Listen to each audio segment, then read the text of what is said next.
Assalamualaikum warahmatullahi wabarakatuh. Ashadu an la ilaha illallah wa ashadu anna Muhammadar Rasulullah. Haturan kaum dangu sadayana wilujeng wayah kieu patepang deui sareng pun emang dina guaran dongeng Sunda Sirah Nabawiyah. Ulah hilap toel heula like sareng subscribe mugi bae kasayan saderek sadaya sing janten cengcelengan sampeureun jaga di akhirat. Amin ya rabbal alamin. Supados teu nyangkolong teuing kana waktos mangga urang sami-sami ngawitan ieu guaran. Bismillahirrahmanirrahim. Urang kocapkeun dina poe isukna tokoh-tokoh suku Huzaah geus datang ka karaton pikeun ngagugat ieu pasoalan. Maranehanana henteu tarima ku kalakuan Qusay bin Kilab anu ngisterenan dirina sorangan jadi Raja Mekkah.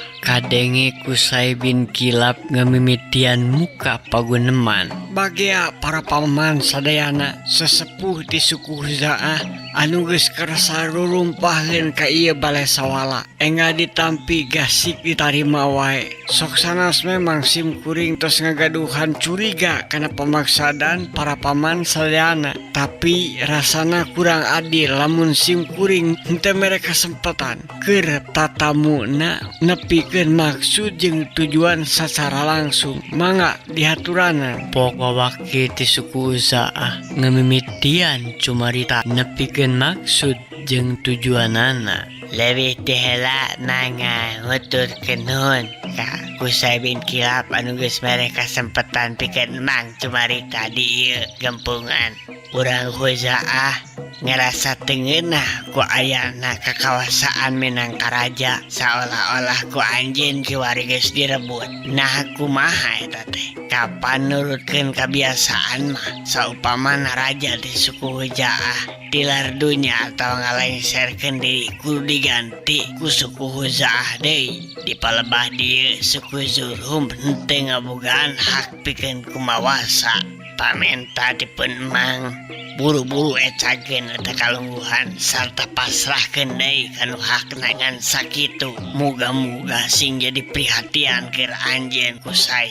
Oh, kitu pamaksadan pun paman. Hatur nuhun kaharti kusim kuring ngan hanjaka. Satunjang beas oge kuring moal ngalepaskeun ieu kakawasaan. Lantaran sanyana mah anu boga hak manyatana suku Zurhum anu geus ratusan taun dilindih kakawasaanana ku anjeun ti suku Huzaah. Aeh Qusay, nyata-nyata anjeun sigana nangtang ijen wawasen ti suku ka suku heug Tayabayana. Saupamana memang ieu perkara kudu dibereskeun ngaliwatan banjir getih Tayabayana. Kami minangka tokoh di suku Huzaah ayeuna geus rek ngamimitian ngarapetkeun barisan tatan-tatan pikeun ngagaleh, pikeun ngagiles, pikeun ngancurkeun suku Zurhum anu umangkeuh gede hulu. Rasakeun dina waktuna. Tanpa bemakrama jeung panjang carita sangajengkatna tokoh suku Huzaah ti balai sawala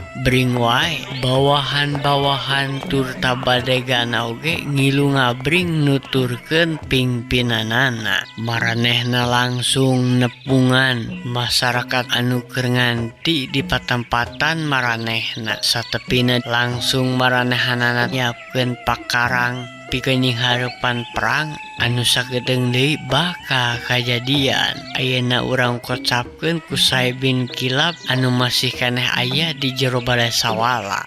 Pok anjeunna ngandika ka Ais pangampih karaton anu kakarek pisan diwangun ku manehna di golongan suku Zurhum. Pikeun abdi-abdi kaula anu satia tah geuning ku aranjeun kabeh geus kasaksi kahayang jeung kasarakahana suku Huzaah anu batan sakitu. Ayeuna geus ulah miceunaan deui waktu tah urang boga kawajiban pikeun mempertahankeun lemah cai urang warisan ti uyut Ibrahim jeung Aki Ismail. Hayu kabeh urang tatan-tatan geusan mapag perang ngabelaan martabat urang. Urang kocapkeun sabulan ti satutasna eta kajadian. Mata-mata ti suku Zurhum madep ka raja Kusai bin Kilap laporan hasil panaluntikan manehanana salila ieu. Kusai bin Kilap ngamitian tumanya kaeta juru taluntik. He paman juru taluntik, coba tepikeun kumaha ngeunaan suku Khuzaah ayeuna. Hatur nuhun Kanjeng Raja, abdi ngadi tampi kieu laporanana nu numutkeun panaluntikan ayeuna suku Khuzaah parantos siap-siap upami daya di perubahan dina kepeuting maranehna bakal mimiti nyerang ka pamukiman suku Zurhum. Maranehanana make kekuatan pinu kulantaran patakalana kekeh hayang hancur leburkeun suku Zurhum kurang leuwih 500 jalma anu bakal nyerang dina poe isukan. Kabeh anggota tantarana aya nepi ka 1.500. Mung sakitu laporan ti pribados nyangakeun kagamparan nuhun. Ditarima paman laporanana. Nuhun, sok ayeuna mah cicing heula kaula rek nanya ka paman Senapati. Nah kumaha paman Senapati? Ulah hariwang Kanjeng Raja, sadaya pasukan perang dianggana parantos siap kantu nunggu parentah ti gamparan ngeunaan kasatiaan ulah ditaros deui margi tong boro-boro harta nyawa disangakeun kanggo kamajuan suku Zurhum turta kajayaan suku Zurhum di tanah Mekasun.